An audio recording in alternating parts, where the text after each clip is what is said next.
Hi, so today we are going to be talking about the 5 major downsides of living in Salt Lake City, Utah, and we are going to get started right now.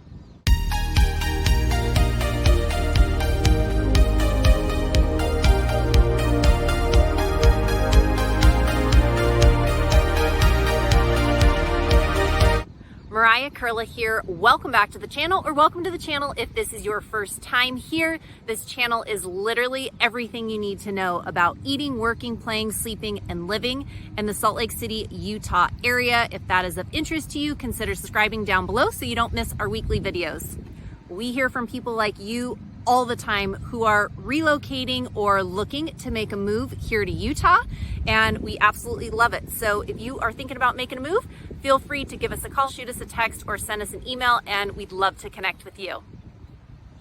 Okay, so today we are talking about the 5 major downsides of living in Salt Lake City, Utah, and things that you should consider before making a move or relocating here to the Beehive State.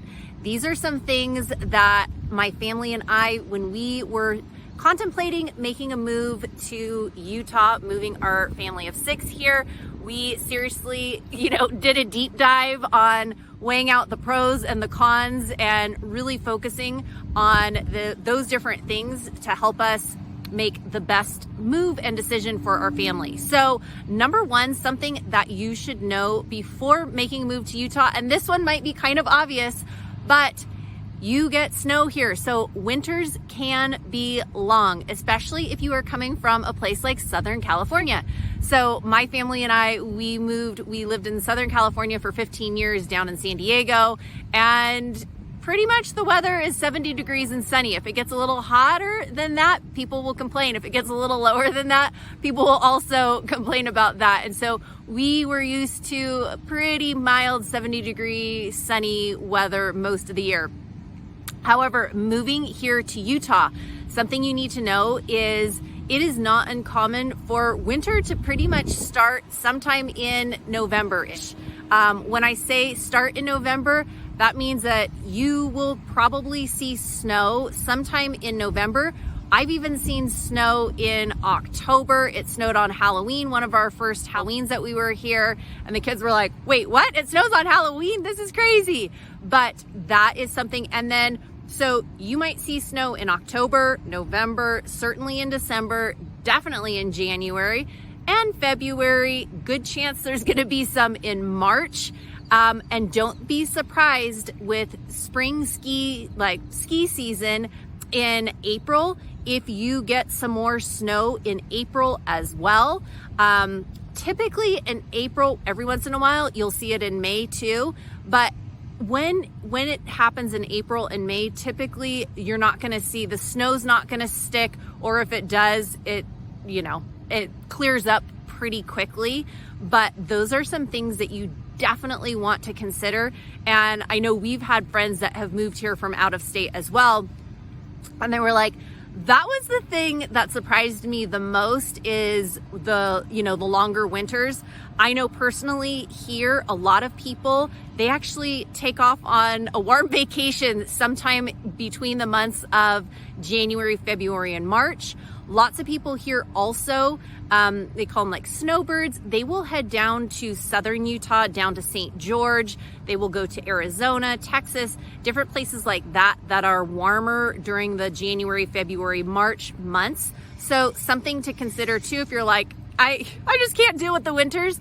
But just something to consider is those winters can be a little bit long. And a lot of times, the snow gets cleared off of the streets and it's plowed very well, but you're still going to see snow. So if that's something that, could be a deal breaker for you, just know that snow is a big thing here. Hey, number 2, if you are thinking about making a move or relocating to Salt Lake City, this is something else that you need to know.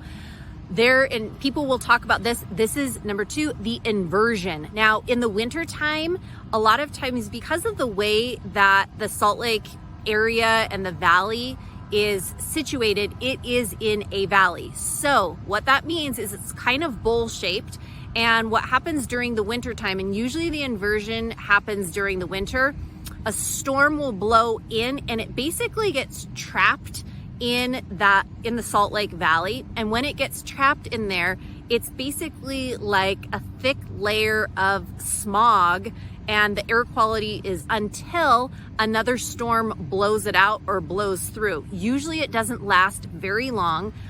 So the storm will blow in, it gets stuck there, and then after a storm will blow it out, and the air quality is much better. Everything ends up being fine. But again, that's something to note. And many times people who have a problem with the inversion will move to areas outside of Salt Lake City or move down to Utah, like Utah County, or even up to like the northern Wasatch area. They will not see the inversion as much as Salt Lake City. Even over in like Heber City, Park City, Midway, you don't experience the inversion like you do quite, right in that Salt Lake City area. So if you want to avoid that, there are definitely lots of pockets that are nearby Salt Lake City that you can, I don't want to say avoid it altogether, but you can avoid a lot of that inversion. So that is number 2 to living in Salt Lake City. Consider that. All right, moving on to number 3. Number 3 is going to be the cost of living. Now, just within the last couple of years, the cost of living here in Utah, especially the housing prices, have gone up considerably. This place, I feel like, has been a hidden gem for years and years, chock full with the national parks, incredible world-class skiing.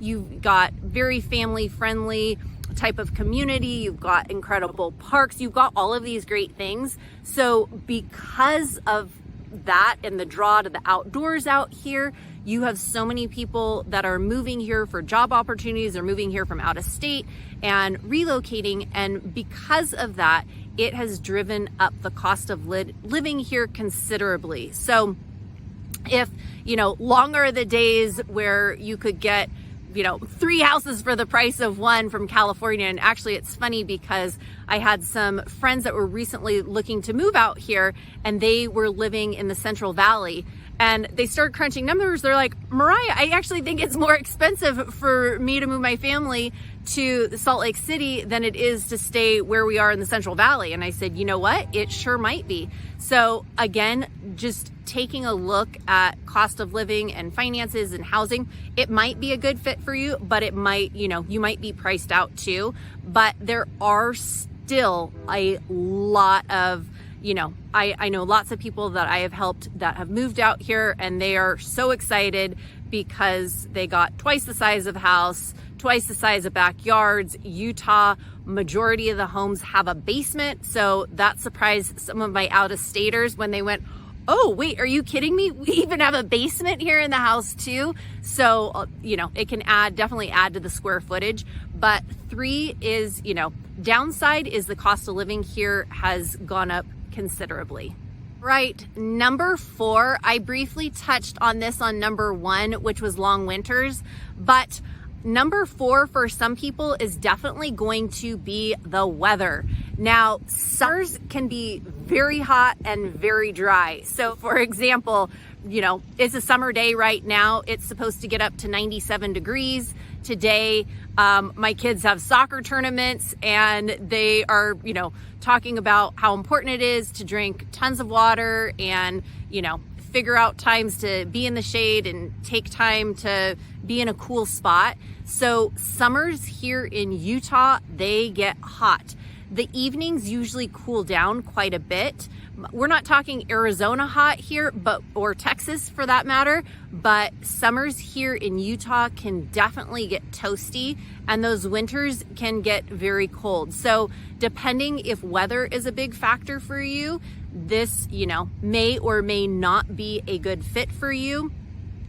Typically here in Utah though, there are tons. I mean, when I say tons, there are so many different activities that that Utah has here that is set up for the cold and for the warm. So when you have hot summer days, There are trampoline parks. There are indoor sport courts. There are, indoor tracks. There's indoor swimming. There's indoor, you name it. If you want to be active here in Utah, there are tons of different activities for that. The libraries here are incredibly gorgeous and, next level. The museums, same thing. Lots of different indoor activities here. So, with the weather, if you're worried about like, oh man, it's too hot or it's too cold, what am I gonna do? Utah really is set up in a way where there are a lot of activities, but knowing that the weather, this is not going to be a 70-degree sunny climate all year long. There are a lot of sunny days here though in Utah.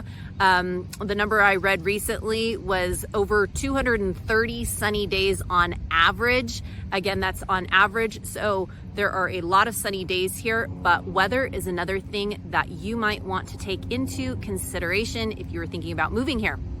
Okay, so something last but not least that you must know, number 5, is that there are a lot of restaurants and activities and things that are closed here on Sunday in observance of what Utah considers the Sabbath day, and many members here or residents here in Utah are members of the Church of Jesus Christ of Latter-day Saints.